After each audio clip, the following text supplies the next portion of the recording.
ज्या लखपती दीदी योजनेचा शुभारंभ करण्यासाठी पंतप्रधान नरेंद्र मोदी आले होते, ती लखपती दीदी योजना नेमकी काय आहे आपण पाहूयात ग्राफिक्सच्या माध्यमातून। महिलांची आर्थिक सामाजिक प्रगती व्हावी यासाठी केंद्र सरकारकडून ही योजना राबवली जाणार आहे। उद्योग क्षेत्रामध्ये महिलांचा सहभाग वाढावा हा या योजनेचा उद्देश आहे।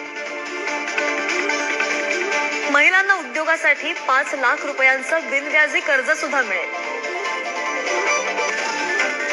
महिला बचत गटाशी जोडलेल्या महिलांना आर्थिक मदत मिळणार आहे। महिलांमध्ये स्वयंरोजगार निर्माण होण्यावर सुद्धा भर दिला जाईल।